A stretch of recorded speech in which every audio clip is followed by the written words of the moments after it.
সালামু আলাইকুম। আজকে গুগল অ্যাডসের একটা ভিন্ন রকম টপিক নিয়ে আমরা কথা বলবো, সেটা হচ্ছে নো ওভারল্যাপিং কিওয়ার্ড। এই বিষয়টা ফার্স্টের দিকে যারা বিগিনার আছে সবার কাছে একটু কঠিন মনে হয়, তবে বিষয়টা যদি আমরা ভেঙে চেড়ে দেখি তাহলে সবার কাছে খুব ইজিলি ভাবে হয়ে যাবে। তো নো ওভারল্যাপিং কিওয়ার্ডটা মূলত কি, কিভাবে কাজ করে বা এটা কিভাবে ইউজ হয় এটা আমরা জানবো। ধরেন তোমার একটা ক্যাম্পেইন রান করতেছেন, সেটা হচ্ছে অটো ডিটেইলিং বিজনেসকে নিয়ে। ওকে, তো অটো ডিটেইলিং বিজনেসকে নিয়ে একটা ক্যাম্পেইন রান করতেছেন।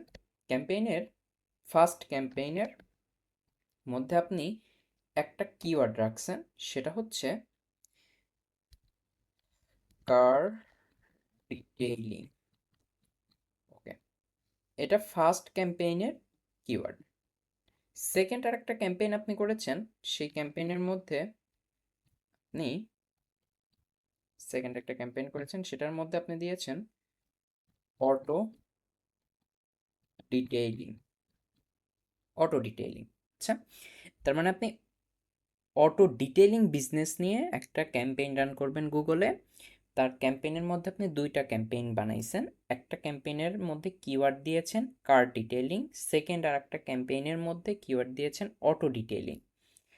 এখন মনে করেন একজন ইউজার্স গুগলে সার্চ করলো কার কার ডিটেইলিং নেয়ার মি।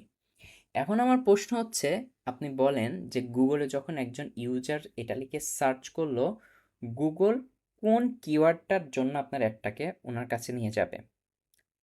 একজন ইউজার তো লিখলো কার ডিটেইলিং নিয়ার মি, আপনার অ্যাকাউন্টের মধ্যে দুইটা কিওয়ার্ডই আছে, অটো ডিটেইলিংও আছে, কার ডিটেইলিংও আছে। এখন আমাকে বলেন গুগল কোন কিওয়ার্ডের উপর ডিপেন্ড করে আপনার অ্যাডসটা ওনার সামনে নিয়ে যাবে, ক্যাম্পেইন ওয়ান নাকি ক্যাম্পেইন?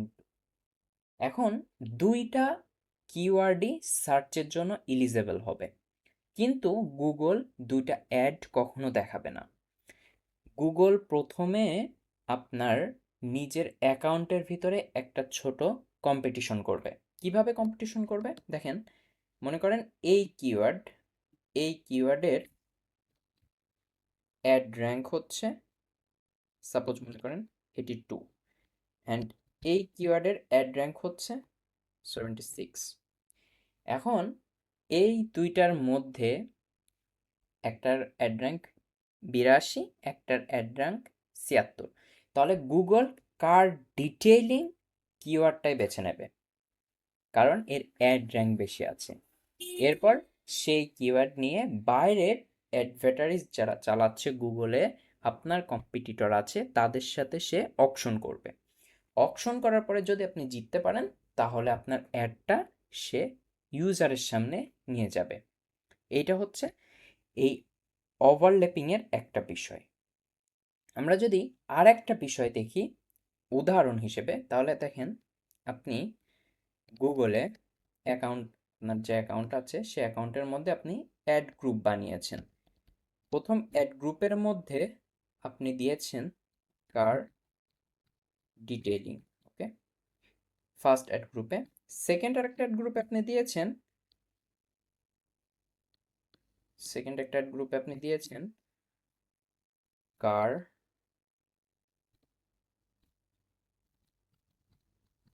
ডিটেইলিং নেয়ার মি। ওকে, আপনার ফার্স্ট অ্যাড গ্রুপে আপনি দিয়েছেন কার ডিটেইলিং, আর সেকেন্ড অ্যাড গ্রুপে আপনি দিয়েছেন কার ডিটেইলিং নিয়ার মি। এখন মনে করেন আপনার ইউজার সার্চ করলো কার ডিটেইলিং, আপনার ইউজার সার্চ করলো কার ডিটেইলিং নিয়ার মি।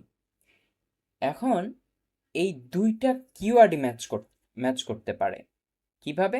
গুগল বলবে দেখেন আমি শুধু একটা কিওয়ার্ড ব্যবহার করব, কিন্তু এখানে দুইটা কিওয়ার্ডই ইউজারের সামনে যেতে পারে, কিন্তু গুগল সেটা করে না। গুগল জাস্ট একটা অ্যাডসই ইউজারকে নিয়ে যাবে।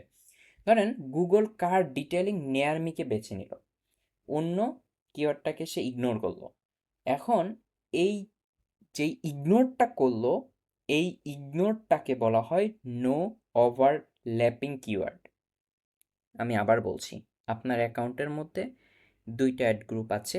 একটা অ্যাড গ্রুপে আপনি দিয়েছেন কার ডিটেইলিং নিয়ে, আরেকটা অ্যাড গ্রুপে আপনি দিয়েছেন কার ডিটেইলিং নেয়ার মি। এখন ইউজার সার্চ করলো কার ডিটেইলিং নেয়ার মি। এখন এই ইউজার যখন সার্চ করলো তখন ইউজার সার্চটা নিয়ে গুগল আপনার ক্যাম্পেইনের মধ্যে প্রথমে যাচাই করবে, করার পরে এই দুইটা অ্যাডই গুগলের সামনে শো করবে। কিন্তু গুগল কখনোই ইউজারের সামনে দুইটাই দেখাবে না, যে কোনো একটা অ্যাড দেখাবে।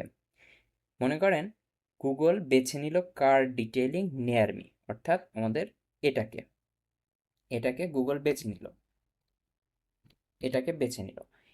এটাকে বেছে নিয়ে যে আরেকটাকে সে ইগনোর করলো, এই ইগনোর করাটাকেই বলা হচ্ছে নো ওভারল্যাপিং কিওয়ার্ড। ওকে, তো ভিডিওটা বড় হলেও বিষয়টা আরও ভিন্নভাবে বোঝা যায়। তো বেশি ভিন্নভাবে বোঝাইতে গেলে আসলে আপনারাও গুলায় ফেলবেন, বিষয়টা বেশি জটিল হয়ে যাবে। তো সিম্পলভাবে বোঝাটাই বেটার যেটা মনে হয়। তো আজকে এই পর্যন্তই, আমার জন্য দোয়া করবেন। পরবর্তীতে অন্য কোনো টপিক নিয়ে কথা হবে। আসসালামু আলাইকুম।